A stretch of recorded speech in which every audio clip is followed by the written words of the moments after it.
12주차 2교시입니다. 저는 점심 먹고 지금 또 앉아 있어요. 여러분들은 지금 늦은 밤에 항상 녹화해 놓은 강의를 듣죠. 그죠? 자, 그러면 오늘은 다른 행동 차별 강화의 이제 그 방법적인 부분들 잠깐 소개되어 있고, 그 다음에 대체행동 차별 강화 뭐 이렇게 순서대로 한번 살펴보도록 할게요.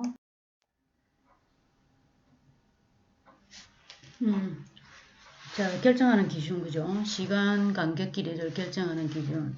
여기 보면은 416쪽에 보면 좀 나와 있죠. 맨 밑에.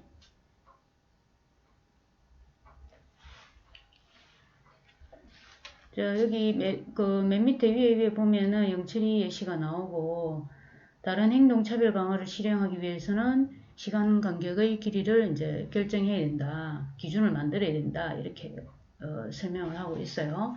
그래서 첫 번째 기준은 정해진 시간 간격의 전체 시간 동안 문제 행동이 없을 때 강화를 해야 되느냐, 아니면 특정 시각에 문제 행동이 없으면 강화를 해야 되느냐, 이렇게 이제 구별하는 거 하고, 두 번째 기준은 시간 간격이나 특정 시각을 고정시킬 것이냐, 아니면 수시로, 그죠, 변동으로 사용해서 변화시킬 것이냐, 이렇게 구분해가지고 이제 사용한다는 거죠.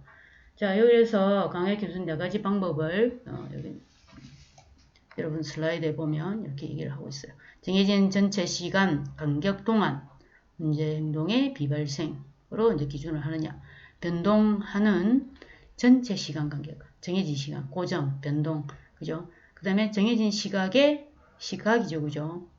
다 끝날 때, 뭐 이렇게 문제 행동이 비발생하는 기준으로 하느냐, 그 다음에 변동 시간의 문제 행동 비발생을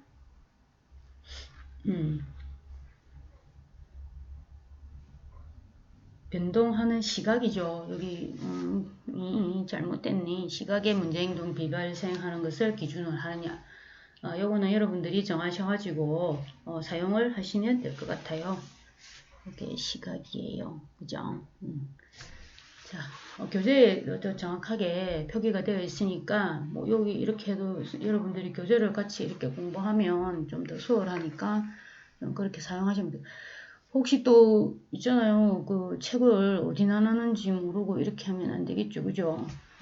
그리고 다른 행동 차별 강화의 절차 부분들은 뭐 앞에서도 나와 있듯이 표적 행동의 정의, 표적 행동의 평균 수준에 대한 기초 자료를 우리가 데이터를 통해서, 그죠? 수집을 해서 평균 수준을 갖다가 확인을 해야 되죠. 그죠?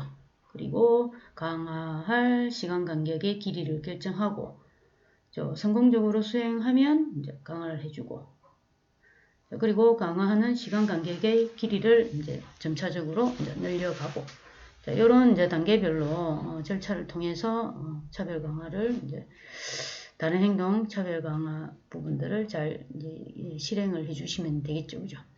근데 너무 여러분들이 처음에 할 때, 사실 여러분들이 지금은 이제 또 학생이고, 그죠? 만약에 임용이 되어서 이제 이렇게 바로 부임을 해가 갈 때도 보면은 막 그렇게 다양한 접근법들을 많이 해보지는 못하잖아요, 그죠? 그게 뭐 봉사하면서 약간 조금 이렇게 단순하게 부분적으로 이렇게 할 경우도 있고, 여러분들이 뭐 한 달 동안 교생 실습 해가지고 교육 실습 기간 동안 그렇게 하지만, 그다음 뭐 여러분들 아마 정신없이 뭐 또 4학년 때 되면은 또 정신없이 아마 갈 거예요. 그래서 그런 초등 같은 경우에는 좀 이렇게 가서 할 수 있는 시간이 많지는 않잖아요. 그죠? 유특이나 이런 이제 학생들은 금요일마다 이렇게 가가지고 하는데, 학교에 이렇게 우리가 들어가기는 좀 쉽지가 않으니까 그런 부분들이 좀 많이 제공이 안 된다는 게 조금 좀 아쉬움으로 남아요. 유치원이라든지 어린이집 같은 데는 뭐 많이 와서 이제 하기를 바라니까 제가 있던 곳도 금요일마다 이제 아이들이 이제 수업이 없다가 아니고 이제 교육봉사를 이제 하루에 이제 금요일 오전부터 시작해가지고 4시까지 이렇게 이제 시간을 갖다가 이제 봉사 시간으로 하니 그것도 내나 공부예요, 그죠? 이렇게 해서 뭐 초등 같은 경우에도 뭐 할 수 있는 학교 그렇게 많지는 않을 거예요. 그 특수 쪽에서도 좀 그죠. 정해진 시간 외에 할애된 시간 외에는 좀 많이 할 수 없다는 거. 그 유치원 같은 곳이나 어린이집 같은 경우에는 인력들이 이렇게 봉사하고 이런 부분들 너무 많이 요구를 하고 환영을 하니까 오히려 학생들이 경험은 엄청 많죠. 오히려 한 4학년 정도 이래 되면은 애지간한 수업들은 기본적으로 할 수 있을 정도. 자, 그래서 그거는 그죠. 여러분들이 또 다양한 접근할 수 있는 또 학교에서 이 가이드 같은 경우에는 학교에서 또 어떻게 하는지 저는 이제 정확하게 알 수가 없으니까 여러분들이 좀 많이 요구를 해서 학교에 소속되어 있는 동안에는 좀 많은 것을 요구를 해가지고 좀 하시면 좀 좋을 것 같아요. 그 또 교수님들이 들으면 또 뭐 일이 많은데 뭐 이렇게 얘기할 수 있지만 이거는 일단 여러분의 이제 권리이기도 하니까 학생 신분으로서도 직접 현장에 좀 많이 그런 이제 참여를 할 수 있게끔 좀 그런 게 좀 많이 돼 있으면 좋겠어요. 일단은 부딪혀 보는 게 제일 중요한 것 같아요.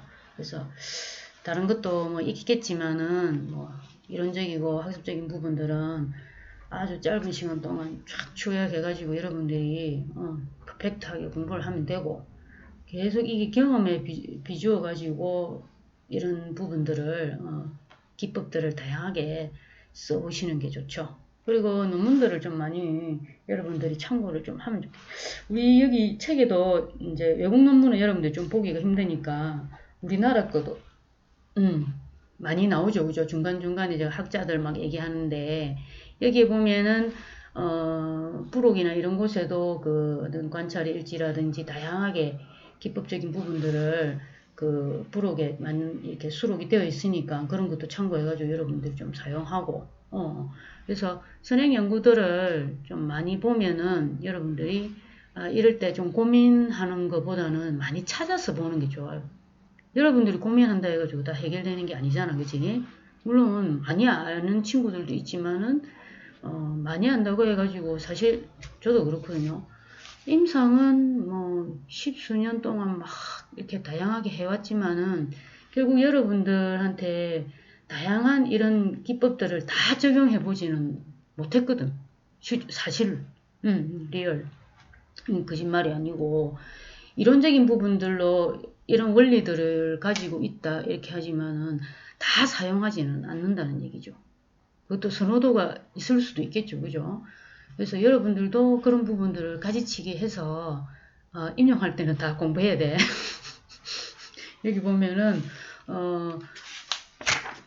그 소고에 관련된 부분들도 이게 다양하게 나와요. 감각적 소고, 뭐, 또 여기 보면 소고 저항이라든지, 소고 발작이라든지, 자발적 회복이라든지, 이런 용어들을 여러분들이 잘 또 알고 있어야 되는 그런 거 있으니까. 기본은 하고, 그 다음은 많은 경험들이 좀 필요하다는 거죠. 그래서 모르겠어요. 뭐, 졸업하고 바로 이제 임용해가지고 한번 쳐보는 친구들도 있고, 또 기간제 부분들을 좀 하면서 그 안에서 현장에서의 이제 경험적인 부분들을 좀 하면서 이제 그 임용을 병행하는 친구들도 있고 이게 다 다양한 것 같아요. 그때 우리 그 박사하고 있을 때도 석사 끝나고 박사 과정 하면서 기간제를 하고 있고 그래가지고 임용해가지고 이제 들어가는 친구들도 있었어요. 그 친구가 아니지, 그지? 밑에 후배지, 그지? 그때 한 29, 30 다 되었을 때 아마 임용을 한 선생님이죠, 그죠? 후배죠, 그죠? 그리고 뭐 유튜브에 또 들어간 선생님 같은 경우에는 이제 박사하고 있는 중에 들어간 선생님 40몇 살 때 또 그렇게 한 선생님도 있어요. 그냥 자기는 그게 하고 싶었던 거죠. 그죠? 기간제로 몇 년 있다가 뭐 이렇게 하다가 수석으로 해가지고 들어가가지고 지금 일만 열심히 하고 있습니다. 우리는 그 나이 때 가가지고 왜 들어가 뭐 이렇게 얘기를 하는데 그건 자기 어떤 그거잖아요. 그죠? 그래서 그 부분들을 뭐 평교사로 들어가면은 일만 열심히 해야 되고 얼마나 힘이 붙일까 뭐 이렇게 생각하지만 그 사람은 나름의 자기의 어떤 목적이라든지 그 상황에서의 어떤 자기 어떤 뭐 자긍심이라든지 이런 부분들을 충분히 이거 하고 열심히 하고 있어요. 힘들어 죽겠다 하면서도 엄청 열심히 해요. 그래서 뭐 어떤 기준이 다 설명을 해주지는 못한다. 그런 생각을 좀 많이 해봤어요. 그래서 절차 부분들도 이렇게 한번 보시면 될 것 같고, 그 다음에는 대체행동 차별 강화. 자, 학생이 문제행위 행동을 할 때는 강화하지 않고, 그죠? 문제 행동을 대신할 수 있는, 대체할 수 있는, 그죠? 이것도 이제 아이가 어떤 대체할 수 있는 직접 교수 부분들을 기술적인 부분들을 학습해야 되겠죠, 그죠? 바람직한 행동 할 때는 이제 강화를 해준다. 대체 행동을 할 때. 이게 그 다음에 이제 상반 행동이 나오는데, 상반 행동으로 뭔가 다 설명할 수는 없어요. 그러니까 대체 행동 부분들로 이제 뭐 주로 이제 얘기를 하는데, 용어는 이제 있어요. 418쪽에 보면 상반 행동 차별 강화 해가지고 이렇게 나와 있기는 합니다. 근데 이제 그 상반 행동보다는 대체 행동 이 부분들로 좀 많이 사용하진 않을까. 다 어떤 문제 행동에 대한 상반 행동들을 다 찾아서 서치하기는 다 나오지 않을 수도 있으니까. 그죠? 꼭 그렇게 가져갈 필요는 없잖아요. 그죠? 그래서 대체 행동 부분들을 좀 많이 가르치는 게 좋아요. 그 선생님이 가르쳐 준 거 있잖아. 막 이렇게 하면서 그러면 그러면 선생님이 이렇게 해줬잖아, 누구야, 뭐 이렇게 얘기하면 아이들은 항상 그냥 흘려듣지는 않는다는 거죠, 그죠? 그래서 대체행동 차별 강화, 이제 선택 기준 부분들은 하나, 둘, 세 가지 이렇게 간단하게 되어 있죠, 그죠? 슬라이드는 진짜 너무 간단하게 해놨네. 근데 이제 뭐 구구절절히 다 적을 수는 없고, 그죠? 책을 보면서 여러분들하고 같이 좀 공부를 하면 좋을 것 같아요. 자, 그래서 대체행동 차별 강화에서는, 요거는 문제행동을 할 때는 강화를 해주지 않고, 모로세. 그죠? 문제행동을 대신할 수 있는 바람직한 행동을 할 때는 이제 강화를 해준다. 이렇게 얘기를 하고 있죠. 그죠? 그래서 바람직한 행동에 대한 강화와 바람직하지 않은 행동에 대한 소구를 어떻게 보면 믹스, 플러스, 그죠? 결합한 형태라고 볼 수 있습니다. 그래서 이제, 대체행동 차별 강화에서 대체행동의 기능은 문제행동의 기능과 동일해야 된다는 거죠. 되겠죠? 그 정도의 어떤 똑같은, 아이의 입장에서는 그런 부분들이 똑같아야 된다는 얘기죠. 문제행동을 안 할 정도의 돼야 된다는 거죠. 그죠? 이 정도를 처음 그걸 가늠하는 것도 사실 쉽지는 않아요. 그죠?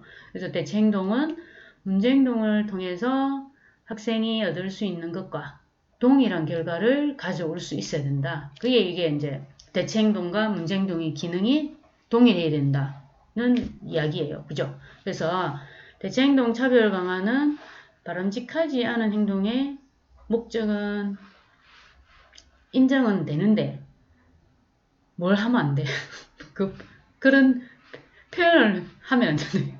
그 표현 방법은 이제 방법적인 부분들은 인정할 수 없다. 이렇게 이제 얘기를 한다는 거죠. 그죠? 자, 그러면은 이제 다른 걸로 해야지, 일단. 그지? 대체할 수 있는 걸 선생님이 이제 직접 교수 시켜줘야 될 거 아니야. 그지? 그런 기술적인 부분들을.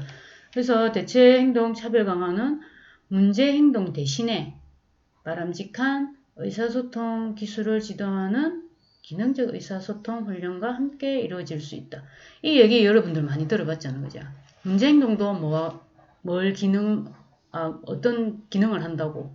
의사소통 기능을 한다고 했잖아요. 그죠? 그 부분들을 대체행동도 똑같이 이제 그 문제행동의 기능을 똑같이 동일해야 된다 했으니까, 그래서 기능적 의사소통 훈련이다. 이렇게 얘기할 수 있다는 얘기죠. 그래서 대체행동 차별 강화를 의사소통 차별 강화라고 표현하기도 한다. 만약에 이 대체행동 차별 강화가 잘 생각이 안 나면 이렇게 쓰셔도 됩니다. 자, 그래서 대체행동 차별 강화 또는 뭐 의사소통 차별 강화 이런 부분들은 문제행동과 동일한 기능을 하는 대체행동은 어떻게 된다고? 강화 반응으로서 이제 증가하고, 그지? 대체행동이 증가한다는 거죠, 그죠? 문제행동은 강화받지 못함으로써 어떻게 한다고? 소거되는 물질을 이제 적용한다는 얘기죠. 되겠죠, 그죠? 여기 여기 논문에도 이 두 가지 논문이 나와 있어요. 자, 여기 5세 발달 지체 유아. 자, 여기서도 정리정돈을 하지 않은 행동, 주의 산만한 행동, 과제 불행, 그지? 차별 강화를 적용해서 표적 행동 감소 결과가 있다. 자, 여러분들 이거 딱 과제로 내주고 또 다음 시간에 발표 좀 하고 이러려 했는데 다 안 된다. 그래서 표적 행동은 무시하고 대체 행동이 발생할 때마다 스티커를 주고 어떤 공 모양의 스티커판을 이제 다 채우면은 거지. 친구들의 박수를 받고 사탕을 받거나 원하는 활동을 선택하게 할 수 있게 이렇게 해주었다는 얘기죠. 자, 대체 행동을 선택하는 것이 일단 중요해요. 문제 행동 대신에. 그지? 대신 할 수 있는 걸 그만큼의 어떤 자극과 어떤 기능적인 부분이 동일하게 딱 우리가 가늠해야 되니까. 그래서, 이제, 선택 기준은, 또 누가 얘기를 했네. 드라스고, 그지? 자, 이런 거는 여러분들이 한번 이렇게 쏙 보면 될 것 같아요. 첫 번째는 대체 행동은 문제 행동과 기능이 동일해야 되고, 같은 의견이죠, 그죠? 그리고 대체 행동은 문제 행동을 하는 것보다 이것도 중요해요, 그죠? 힘을 덜 들이고도 학생이 선호하는 결과를 적각 얻을 수 있어야 된다는 거지. 그지? 조금 수월해야지 아이들한테도 해보면 좋겠다 하는 그게 있다는 얘기예요. 그리고 적극적으로 얻을 수 있는 결과를. 그리고 대체행동은 학생 주위에 있는 또래들, 그지? 사회적으로 수용될 수 있는 거. 그리고 이제 관계 부분들을 제대로 할 수 있을 거 아니야, 그지? 사회적 행동을 할 수 있다는 거는 주위의 사람들로부터 수용된다는 얘기니까, 그죠? 그래서 이런 부분들을 조금 더 기준에 맞게 여러분들이 이제 그 선택을 해주면 되겠죠, 대체 행동들을, 그죠? 자, 참 이렇게 좀 여러분들 성격 중에서도 좀 세심하고 좀 이런 부분들이 있는 친구들이 좀 이런 부분들을 잘 좀 찾아내지 않을까. 그죠? 그리고 이제 아이들의 입장에서 생각할 수 있는 절차는 이제 쭉 한번 보시면 표적이 되는 문제행동, 조작적, 그지? 선정하고 대체 행동을 선정하고 조작적으로 정의하고, 그지? 그리고 선정한 대체 행동이 현재 학생의 행동 목록이 없으면 대체 행동을 이제 교수를 해야 되죠. 이걸 직접 이제 교수해서 아이들이 좀 대체 행동 할 수 있게끔 만들어 줘야 되겠지, 그지? 요걸 쓸 수 있게끔. 그리고 처음에는 연속적 강화 계획에 따라서 대체 행동이 확립될 때까지 대체 행동 강화해 주는. 일단은 좀 익숙해지는 거죠. 학습될 때까지 조금. 이제 연속적으로 계속 강화를 해주고, 그 다음에는 이제 뭐 간헐적으로 이렇게 사용할 수도 있겠지.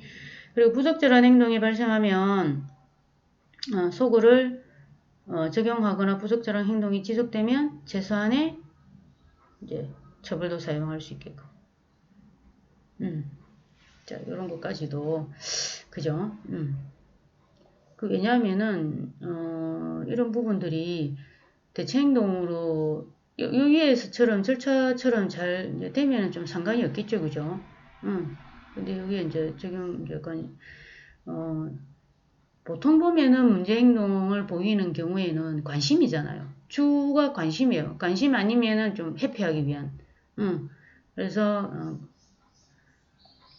관심을 모르세 적용하고는, 그지? 자, 절차는 이렇게 보시면 될 것 같고, 자, 그 다음에 418쪽에 상반행동 차별 강화, 문제행동의 상반행동에 대해서 강화하는 거. 문제행동이 있고 그 문제행동에 이제 반대되는 그죠? 행동에 이제 강화하는 것인데, 상반행동에는 어떤 행동과 상반행동이라는 게 만약에 어떤 행동이 기준이면은 이 행동에 기준해가지고 같은 행동이 일어날 수 있냐 없냐 안 된다는 거지, 그지? 동시에 발생할 수 없다는 얘기죠. 그리고 여기 예를 들어 보면 교실을 돌아다니는 행동과 의자에 앉아있는 행동, 이 두 가지를 상반 행동이라고 볼 수 있다면, 그지? 앉아있으려면 돌아다니지 못하잖아, 그죠? 되겠지, 그지? 그리고 자기 얼굴 앞에서 두 손을 흔드는 행동과 두 손을 무릎 위에 올려놓는 행동, 그것도 안 되죠, 그죠? 막 이렇게 우리 집에 오는 꼬맹이는 아직까지 이렇게 해야 두 손으로 안 돼요, 안 돼요. 이렇게 하다가 나중에는 이제 그 반응이 자기 의사가 제대로 반영이 안 되면 안 돼요, 안 돼요 이렇게 해요. 말로 안 하지, 그지? 하고 같이 하지 손으로. 빠이빠이가 아니에요. 그럴 때는 완강하게 안 돼, 안 돼. 손짓이 힘이 딱 들어가요. 자, 그래서 얌전하게 앉아 있는 거 하고 이게 안 된다는 거죠. 그리고 이제 필기를 하는 행동과 연필집을 여기 이제 어떤 상반 행동 부분들을 이제 전체적으로 뭐 이렇게 예시를 얘기하고 있어요. 그래서 상반 행동 차별 강화는 대체 행동 차별 강화의 한 종류라고 얘기를 하고 있고, 꼭 상반되는 행동이 아니어도 상관은 없겠죠, 그죠? 대체 행동이 우리가 기대하는 대체 행동으로 뭔가를 의사소통에 이제 기능을 할 수 있으면 가능하다는 얘기예요. 문제 행동이 아닌, 그죠? 완전 상반 행동이 있으면은 뭐 그렇게 하면 되지만은 행동 형성하는 데도 보면 우리가 100%딱 돼야 되는 거, 싱크율이 돼야 되는 건 아니잖아요, 그죠? 그래서 몇 프로가 가능한 것도 되고, 그와 유사한 대체 행동이라든지 그런 부분의 어떤 기준에 유사한 형태들을 가지면은 부분들을 뭐 상반 행동 그건 아니지만은 대체 행동의 차별 강화는 이제 한 종류로 같이 써질 수 있겠죠, 그죠? 그리고 문제 행동의 상반 행동에 대해서 강화하고 문제 행동에는 뭐 소거를 이제 적용을 해준다는 거죠. 그래서 일단 문제 행동과 상반되는 바람직한 행동을 좀 찾기가 좀 힘들어요. 우리가 앞에서 나와 있는 거는 몇 가지 이렇게 할 수 있지만은, 그래서 대체 행동이어도 뭐 괜찮을 것 같다. 그죠? 대체 행동이 한 유행이니까. 그죠? 그래서 2003년에 이제 이게 논문 나와 있는 거하고 2000년에 나와 있는 이런 부분들. 여기 보면은 초등학교 4학년 자폐아동 3명에게 미술활동을 이제 이용한 상반 행동 차별 강화와 그다음에 뭐 반응 대가를 적용해서 상동 행동을 감소시켰다 이렇게 얘기했어요. 상동 행동은 손으로 사물 돌리기. 뭐 이게 막 찌그럭찌그럭 소리 나는 그런 게 있겠죠. 뭐 접시 같은 거 있으면은 접시가 보통 이 아이들한테는 그런 접시를 보다는 플라스틱 접시를 쓰면 좋은데 어떤 접시를 갖다가 소리 나는 접시를 썼나? 그지? 그건 처음부터 그게 좀 안 된 것 같기도 하다. 그래서 손뼉치기, 양손을 눈앞에서 그죠? 흔들기, 그에 대한 상반 행동으로 손으로 물감 찍어 표현하기, 악기로 손뼉치기에 막 소리 나니까 이제 악기로 소리 내고 종이로 꾸미기, 뭐 지점토로 만들기, 그에 다양한 상반 행동들이나 대체 행동들을 만들어 줬겠죠, 그죠? 그래서 이 연구 결과에 따르면은 아동들에게 이제 토큰을 이제 어떤 강화로 이제 그걸 해줬어요, 그죠? 상동 행동에 대해서는 어떻게 한다고? 반응 대가를 이용해서 토큰을 어떻게 가져가 버리는 거야. 준걸 빼앗어. 그죠? 애들 할 수 있겠지.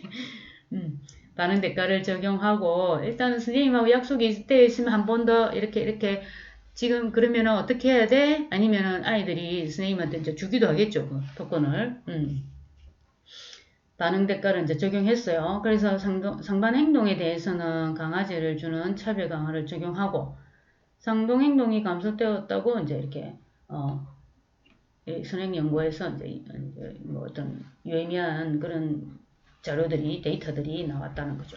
그래서 2000년에는 보면 3명의 자폐 아동에게 상반 행동과 차별 강화 타임아웃을 적용해서 공격적 행동이 때리기나 꼬집기, 머리카락 잡아당기기, 손으로 다른 사람 밀기 행동을 이제 감소시켰다고. 자폐 아이들이 그렇게 그죠? 응, 응. 애들이 좀 방해했을 수도 있겠지.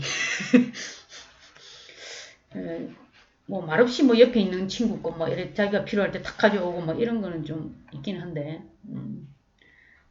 제가 본 아이들은 조금 아이들이 유한 아이들이었나 봐요. 그래서 여기에 이제 상반행동 차별 강화는 이제 뭐 감소시켰다는 이제 보고 부분들이 있었다, 그죠? 상반행동 차별 강화하고 타임아웃을 적용해서 막 꼬집고 이렇게 하면은 타임아웃 시킨다는 거죠. 그래서 재미있는 활동들을 못하게 하면은 사실 아이들이 이게 하고 싶잖아. 그죠? 타임아웃 할 때는 굉장히 이제 이렇게 하고 싶은 행동, 이제 나도 이 활동에 들어갈 거야 하는 그게 이제 많은데, 만약에 그게 하기 싫은 아이들 같은 경우에는 우리가 이걸 잘못 이제 그 조작적 정의한 부분들이 있다는 거죠. 그래서 이런 부분들은 잘 이제 확인해야 돼요. 다 아이들마다 비슷한 아이들이 없어요. 그 정도도 약간씩 다 다르다는 얘기죠. 그죠? 그래서 이럴 때는 개별의 어떤 중재 부분들이 좀 좋을 때도 있지만은 일단은 이제 친구들 간에 이제 이런 부분들이 어떤 사회적 행동이라든지 이런 부분들하고 결국은 이제 연결이 되니까 개별적인 그런 중재보다도 이제 같이 해주면은 그 안에서 경쟁도 해야 되고 친구가 하는 것도 이제 보게 되고 이런 부분들이 좀 더 있을 수도 있겠죠. 그죠? 우리가 꼭 중재 아니어도 우리가 뭐 수업 상황이라든지 그런 부분들은 그런 변인들이 많잖아요. 그죠? 물론 이제 문제행동을 일으키는 변인들도 그 강화인들도 많겠지만은 바람직한 행동으로 하기 위한 강화인들도 많을 수도 있다는 얘기예요. 그거는 딱 이거다 저거다 이렇게 하기는 좀 어렵지만은 그래서 상반행동 차별 강화 같은 경우에는 그래서 대체행동이라고 볼 수도 있고 그죠? 그런 일종이라고 할 수도 있는데 일단은 문제행동을 대신할 수 있는 대체행동에 문제행동의 상반행동이 이제 포함되기 때문에 이제 뭐 이런 이제 유의 그 이제 행동 이제 차별 강화다 이렇게 얘기를 하고 있어요. 그래서 문제행동을 대신할 수 있는 바람직한 행동이라면 뭐 상반 행동하고 대체 행동 이게 뭐 굳이 딱 구분 안 해도 우리가 바람직한 행동으로 뭔가 그 기능적인 부분들이 있다면은 상관없다. 사용할 수 있다. 그렇게 얘기할 수 있겠죠. 그죠? 그리고 여기 이제 419쪽에 보면은 자, 문제 행동하고 어떤 대체 행동들 상반 행동이 될 수도 있고 대체 행동이 될 수도 있고 그죠? 나와 있죠. 그죠? 책상 두드리기는 뭐 악기 같은 걸로 좀 이렇게 할 수 있고 손가락 빨면은 이제 주머니에 손을 주머니에 손을 넣고 뭘 한번 하기는 힘든데, 그지? 하나는 연필을 쥐고 있고, 하나는 이제 손가락을 빤다면은, 왼손을 이제 주머니에 넣어주세요. 하고 이렇게 할 수도 있겠다, 그지? 그래서, 교실에서 서서 돌아다니기는, 제자리에 앉아서 수업 참여하고, 그지? 허락 없이 말하기는, 손을 들어서 교사 허락받고 말하고, 그리고, 소리 지르기는, 어, 솔 톤에서 라톤이라 하면은 미톤으로 해줄래? 이러면은 선생님 뭐 이렇게 할 수도 있겠지, 그지? 조용한 목소리로. 그러면 선생님이 앞으로 가가지고 왜? 이렇게 얘기할 수도 있고, 그죠? 이게 그 안에서 다이나믹하게 흥미롭게 좀 이루어지면 이게 우리가 굳이 중재 막 이렇게 다양한 이제 차별 강화나 이런 부분들을 통해서 너무 힘들게 가지 않아도 상관은 없을 수도 있어요. 그죠? 그리고 이제 주로 이제 아이들 그 물건 던지는 친구들 있잖아. 그럴 때는 원하는 것을 말로 한다든지 이런 카드 부분들 이런 거 들어 올리기 이렇게 내용이 적힌 것 같다 선생님한테 이렇게 딱 보여줄 수도 있겠죠. 그죠? 자, 그리고 이제 저기 419쪽에 표에도 보면 여러분들 표 11-2는 제가 안 해놨고 요거는 419쪽에 그죠? 차별 강화의 종류 우리가 하나 둘 셋 넷 이렇게 저 비율 다른 행동 대체 행동 상반 행동 여기 이제 강화받는 행동은 어떤 게 자, 저 비율은 정해진 기준치 이하의 표적 행동. 항상 평균이 있으면 그 이하로 이제 해주라 했죠. 그죠? 그래야지 강화가 일어난다고. 그리고 목적은 표적 행동 발생 빈도의 감소입니다. 그죠? 40분이 수업인데 한 거의 평균을 내보니까 한 40번 정도의 뭐 질문을 한다든지 이렇게 하면은 안 되니까. 다른 행동 차별 강화. 그래도 표적 행동 외에 이제 모든 행동. 표적 행동이 발생하지 않는 시간이 증거죠. 이제 문제 행동이 발생하지 않는 시간에 이제 증가 부분들이죠. 그죠? 그리고 대체 행동 차별 강화. 표적 행동과 동일한 기능의 대체 행동이 이제 필요하다는 거죠. 그래서 대체 행동의 강화를 통해서 표적 행동의 이제 제거 부분들이 있어야 되겠죠. 상반 행동 차별 강화도 표적 행동의 뭐 상반 행동 상반 행동을 통한 표적 행동의 제거가 이제 어떤 목적이 된다는 거죠. 자, 이제는 속으로 한번 넘어가도록 하겠습니다. 자, 속어. 네, 속어. 강화되어 온 행동이 발생해도 더 이상 뭐 한다고 강화하지 않는다고 그죠? 그 행동이 미래 발생 가능성을 이제 감소시킨다고 그러죠. 여기 어느 정도 좀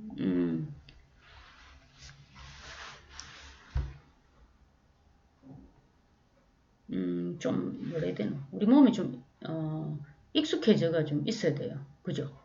그래야지 강화를 하지 않아도 그 행동들이 이제 계속 그냥 바람직한 행동이라든지 기대 행동들은 계속 될 수 있게끔. 자, 그리고 바로 강하지 않는 게 아니라 뭐 간헐적으로 아니면은 이게 강화하지 않고 또 다른 행동의 어떤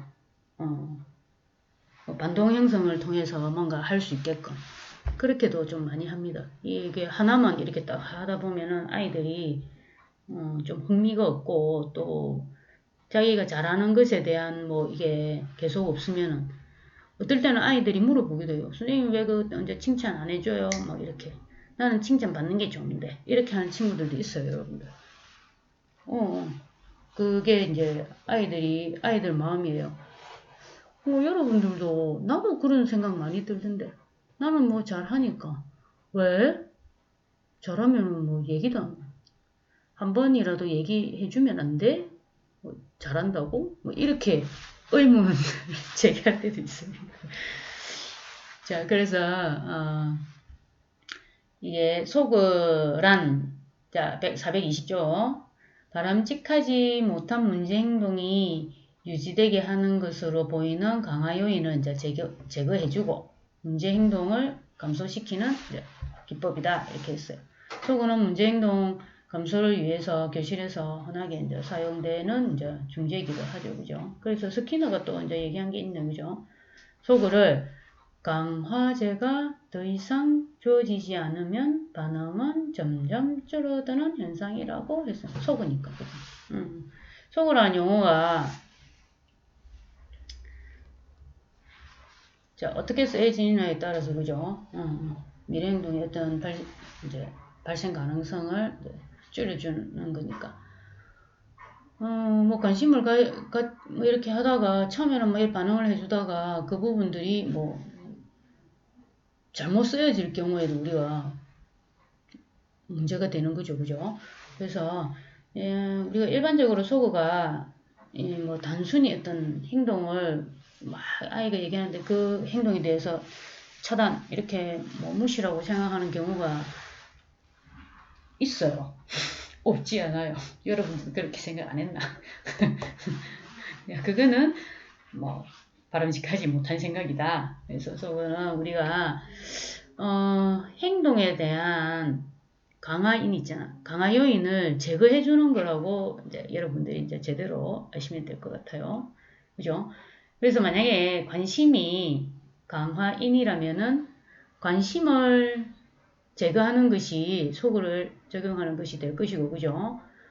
근데 관심이 강화인이 아니면 무시해도 행동을 이렇게 뭐 감소시키는데 아무런 효과가 없을 거 아니에요. 그죠? 그럼 강화인이 뭔지 우리가 제대로 알아야지 속어라는 용어를 써도 되겠다. 그지? 그래서 속어는 강화에 의해 유지되고 있는 행동이면 어떤 경우이든지 적용이 가능하다. 그죠? 강화에 의해 유지되고 있는 행동이면 어떤 경우이든지 이제 속어라는 이제 적용을 해도 된다는 얘기죠. 그죠? 어떤 부적절한 행동이 정적 강화, 부적 강화 아니면 자동적 정적 강화에 유지되고 있을 때 속어를 적용할 수 있다는 얘기죠. 유지되고 있는 행동이면 됐으니까. 그래서 어떤 행동이 정적 강화에 유지되고 있다면 그 행동에 대해서 더 이상 이전에 주었던 강화를 하지 않은 강화인을 제거를 하는 거죠. 그죠? 그 행동을 소거시킬 수 있다는 얘기죠. 그 예시를 보면 여기 또 나오죠. 그죠? 예시가 제일 좀 재밌죠. 내가 하는 예시가 아니고 여기 나와 있는 예시로 합시다.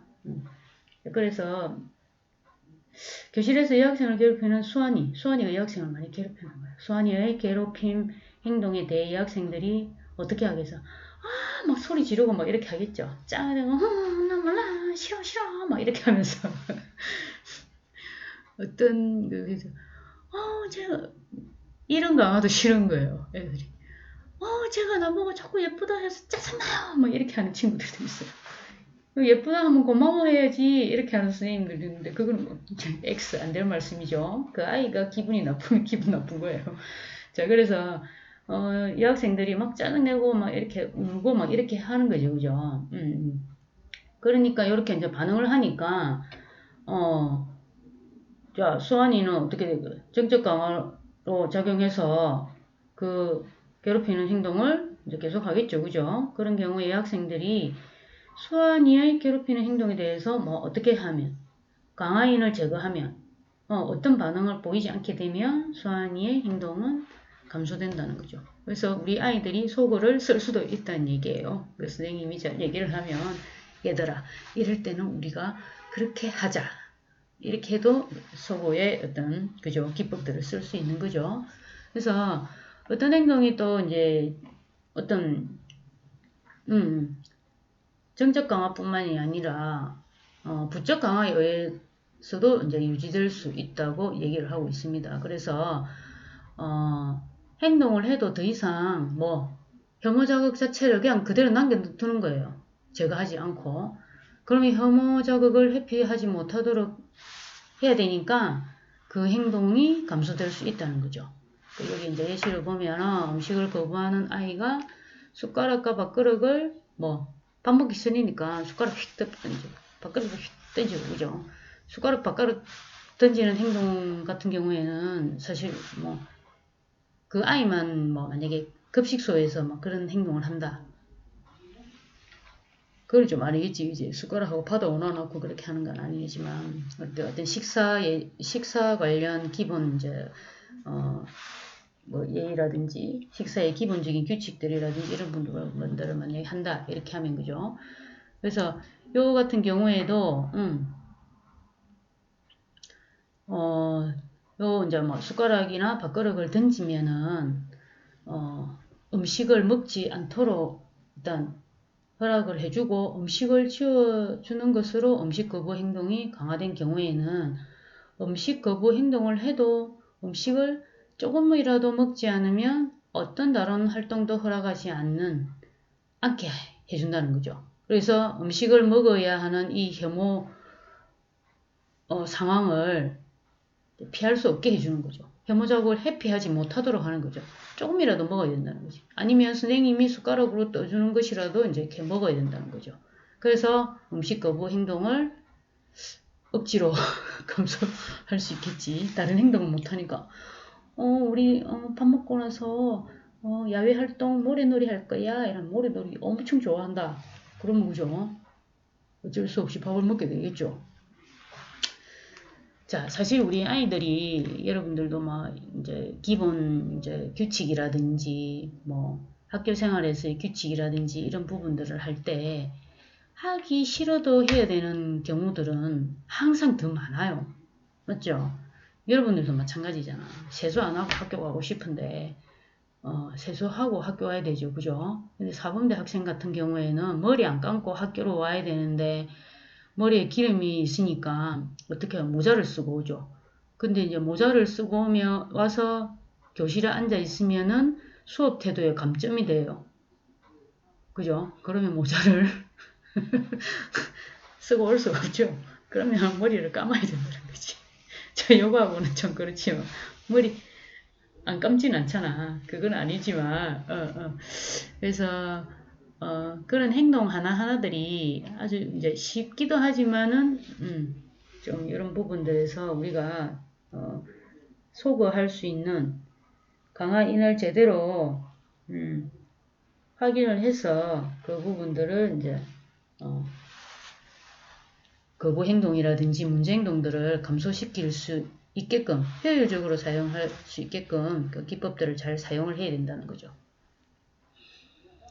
그리고 이제 어떤 행동이 자동적 강화에 의해 유지되고 있다면 이제 여기 뭐 정적 강화, 부적 강화, 자동적 강화 이런 부분들 지금 얘기를 하고 있죠, 그죠? 그 행동이 가지고 올 수 있는 자연적인 감각적 결과. 우리 아이들 이렇게 자기 자극에 대해서 굉장히 좀 많이 이렇게 좀 치우쳐져 있잖아요. 집중이 되어 있죠, 그죠? 그래서 자연적인 감각적 결과를 차단하거나 제거해서 그 행동을 감소시킬 수 있어요. 요 부분들은 이제 감각적, 이제 소거 앞에 감각적이라는 부분들을 넣어가지고 감각적 소거 이렇게 얘기를 하기도 합니다.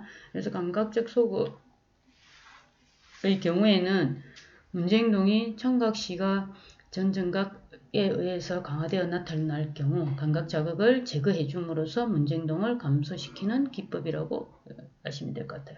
그래서 이런 경우에는 그 이제 행동을 유지하게 하는 자연적인 감각적 결과를 찾아야 되겠죠, 그죠? 근데 좀 찾긴 쉬워요, 보면은. 어디에 막 이렇게 집중을 하고 있는 부분들이 있어요. 그러면 그런 부분들은 잘 찾아야 돼요. 여러분들이 관심을 가지고. 자연적인 이제 감각적 결과는 아동 본인에게 더 좋은 거지. 주변의 어떤 그 자극보다 뭐 청각적인 듣기 좋고 시각적인 맛, 냄새, 촉감, 움직임 이런 게 더 좋은 거예요. 그래서 이게 우리 아이들 같은 경우에는 굉장히 대상에 따라서 주관적이라는 얘기죠.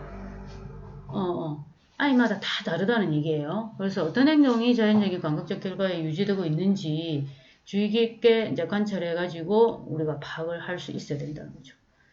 자, 이제 예로 보면은 여기 이제 감각적 소구를 사용한 예로 이제 자폐 아동이 좀 주로 많겠죠. 그죠? 책상 위에서 접시 돌리기 행동을 할 때, 접시를 천으로 감싸거나 책상 위를 부드러운 천으로 덮어 주었더니 이 접시 이런 접시를 쓰는 거는 좀 바람직하지 않지만 만약에 접시가 이렇게 그죠? 사기로 돼 있는 거 이런 거 하면은 그죠? 여러분들도 이거 아닌 것 같기도 하죠. 그죠? 만약에 사용했다 하면은 이제 이렇게 소리가 나니까 이걸 돌리다가 딸그락딸그락 이렇게 소리 나잖아.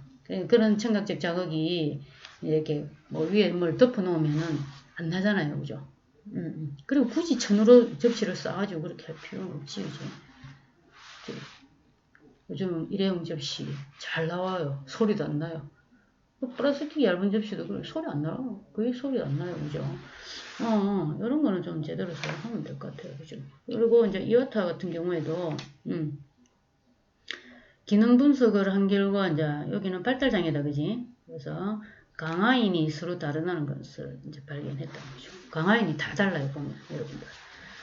비슷해도 그 정도가 다를 수도 있고 그런 부분들은 제대로 이제 잘 파악을 해야 되겠지, 그지? 그래서 한 아동은 어른의 관심에 의해 자유행동이 강화되어 있었고 하나, 그리고 다른 아동은 해피, 과제 해피, 자유행동, 그 다음에 다른 아동은 머리를 박는 어떤 감각적 결과에 의해 가지고 자동 강화되어 있었다는 거지. 그러면 하나, 둘, 세 명이 다 다르지, 그지? 그럼 이 다른 아이들을 어떻게 할 것인가?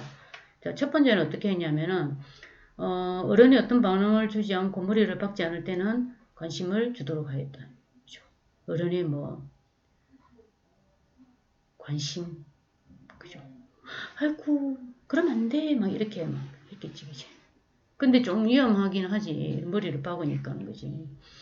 근데 머리를 박고 나서 그런 오류도 있을 거고, 그죠? 그걸 안 하는 때까지 이렇게 하려면은 아이들이 이제 이게 다칠 수 있으니까, 이런 것도 좀 사실 조심해야 되지 않을까? 나는 그렇게 좀 생각이 들어요. 그죠? 그리고 이제 둘째는 아동에게는 과제를 회피할 수 없도록 신체를 직접 붙잡고 안내하는 신체 안내를 사용하였고, 순응하면 칭찬해주고. 글쎄요. 나와 있다 하지만 이것도 이제 그 사례니까, 그지? 사례는 우리가 다양하게 해볼 수는 있어요. 그래서 저도 이렇게 딱 보니까, 사례를 많이 해보면 어떤 방법이 더 있는데 왜 이 방법을 선택했을까 하는 느낌이 있어요. 그래서 이와타 이 사람이 어떤 형태의 이제 철학을 가지고 이런 중재 부분들을 했는지는 모르겠지만은 일단은 세 번째 아동에게는 헬멧을 착용하게 했고 이를 통해 각자의 머리 박기 행동이 감속되었다고. 일단은 방화인이 다르기 때문에 이제 접근하는 방법들도 다르게 하긴 했어요. 그죠? 근데 이제, 왜냐면 머리 박는 행동들은, 그죠? 왜냐면 머리를 계속 박게 되면은, 잘못 박게 될 경우에는, 이런, 자꾸 인지적인 이런 부분들을 계속 이제 떨어뜨리는 결과들이 가져오니까, 요런 이제, 강화인이 다른다는 것만 여러분들이 좀 확인하고 하는 게 좀 사용을 하면 좋겠다, 그지? 감각적 이제 소우 부분들하고 같이. 자, 요런 이제 문제행동이, 강화인을 제대로 이제 확인해야지,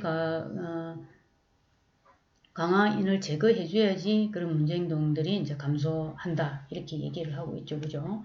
그래서 소구를 사용하기 위해서 무엇보다도 어떤 문제행동의 기능 분석을 통해 그 문제행동이 유지되게 하는 후속 결과는 결국 뭐예요? 강화인이죠. 그죠? 강화인을 찾아내는 것이 중요하다고 얘기를 하고 있습니다. 그래서 다음 시간에는 조금 시간이 부족하니까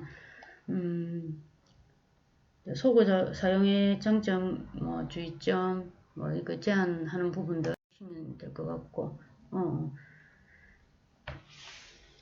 자, 요거는 여러분들하고 다음 시간에 똑같이 한번 해보도록 할게요. 그러면은 12주차 3교시는 소고의 장점과 주의점부터 한번 살펴보도록 하겠습니다.